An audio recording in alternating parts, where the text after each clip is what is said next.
शीर्षक अधूरी बारिश का पूरा इश्क। अध्याय 1। पहली मुलाकात। बरसात की वो शाम कुछ अलग थी। आसमान में बादल थे, पर मन में अजीब सी धूप। राहुल रोज की तरह कॉलेज से लौट रहा था। सड़क पर पानी भरा था, लोग भाग रहे थे, लेकिन वो ठहर गया। तभी उसने उसे देखा। नीली साड़ी, बालों की लटें चेहरे पर बिखरी हुई, हाथ में किताबें और आंखों में घबराहट। बारिश तेज हो रही थी। राहुल ने बिना कुछ सोचे अपनी छतरी आगे बढ़ा दी। आप भीग जाएंगी, उसने धीरे से कहा। लड़की ने उसकी ओर देखा। वो नजरें जैसे किसी ने वक्त को थाम लिया हो। धन्यवाद, उसने कहा, मुस्कराते हुए। उस एक शब्द में इतनी गर्माहट थी कि बारिश ठंडी लगने लगी। उसका नाम अनन्या था। और राहुल को तब पता नहीं था कि ये मुलाकात उसकी जिंदगी का सबसे खूबसूरत तूफान बनने वाली है। अध्याय 2। दोस्ती की शुरुआत। अगले दिन कॉलेज में राहुल ने अनन्या को फिर देखा। लाइब्रेरी में। वही नीली साड़ी, वही किताबें। आप वही हैं ना? छतरी वाले? अनन्या ने मुस्कराकर पूछा। राहुल हंस पड़ा। हाँ, और आप वही हैं। बारिश वाली। दोनों हंस दिए। धीरे धीरे बातें बढ़ने लगी। कभी चाय की टपरी पर, कभी लाइब्रेरी की खामोशी में। अनन्या को किताबें पसंद थी। राहुल को कविताएं लिखना। वो उसकी कविताओं की पहली श्रोता बनी। और वो उसकी खामोशी का सबसे अच्छा जवाब। अध्याय 3। एहसास जो कहे नहीं गए। समय बीतता गया। दोस्ती गहरी होने लगी। राहुल हर सुबह उसका इंतजार करता। अनन्या हर शाम उसकी बातों में सुकून ढूंढती। लेकिन दोनों ही कुछ कह नहीं पा रहे थे। एक दिन अनन्या ने पूछा, राहुल, तुम शादी के बारे में क्या सोचते हो? राहुल चुप हो गया। शादी तभी जब दिल माने। अनन्या ने उसकी ओर देखा। और अगर दिल किसी को चाहता हो? राहुल की आंखों में वो सवाल था जो उसने कभी कहा नहीं। अध्याय 4। दूरी का कारण। एक दिन अनन्या कॉलेज नहीं आई। दूसरा दिन। तीसरा दिन। राहुल बेचैन हो गया।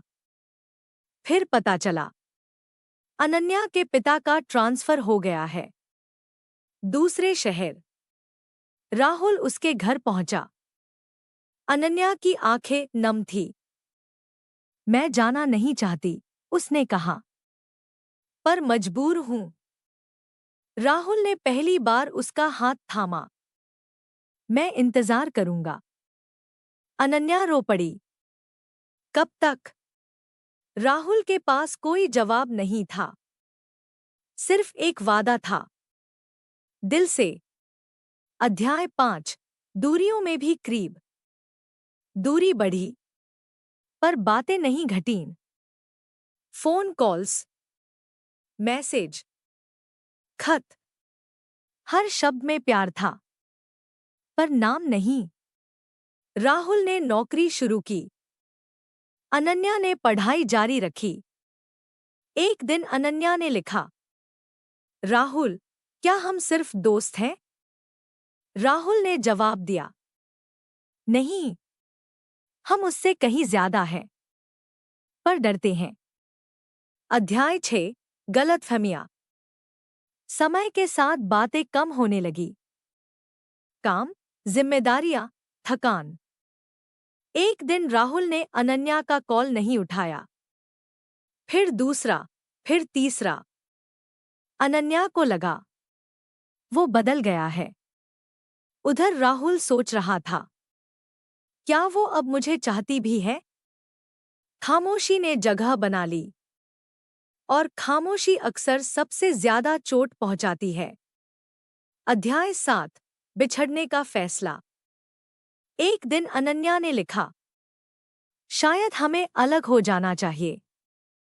राहुल का दिल टूट गया, पर उसने जवाब दिया, अगर तुम्हारी खुशी इसमें है तो ठीक है। वो रात राहुल ने रोते हुए बिताई और अनन्या ने तकिए को गीला करते हुए। दोनों ने प्यार किया, पर एक दूसरे से नहीं कहा। अध्याय 8 सालों बाद। 5 साल बाद राहुल एक सफल लेखक बन चुका था। उसकी पहली किताब अधूरी बारिश लॉन्च इवेंट में एक चेहरा दिखा, नीली साड़ी, आंखों में वही नमी। अनन्या। दोनों की नजरें मिली। वक्त फिर ठहर गया।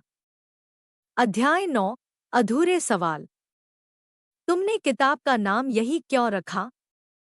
अनन्या ने पूछा। राहुल मुस्कराया, क्योंकि कुछ बारिशें पूरी नहीं होती। अनन्या की आंखों से आंसू गिर पड़े। और कुछ प्यार भी। राहुल ने कहा, अगर आज भी। अनन्या ने उसका हाथ पकड़ लिया।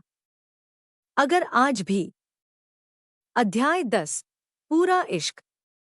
उस दिन बारिश हो रही थी। इस बार दोनों भीगने से नहीं डरे। जो कहा नहीं गया था, वो आज कह दिया गया। प्यार अधूरा नहीं था, बस वक्त गलत था। अब वक्त सही था। और इश्क पूरा। अंत। कुछ कहानियां पहली बार में पूरी नहीं होती, पर अगर इश्क सच्चा हो तो वो लौटकर जरूर आता है। जैसे अधूरी बारिश, जो एक दिन दिल को पूरा भिगो देती है।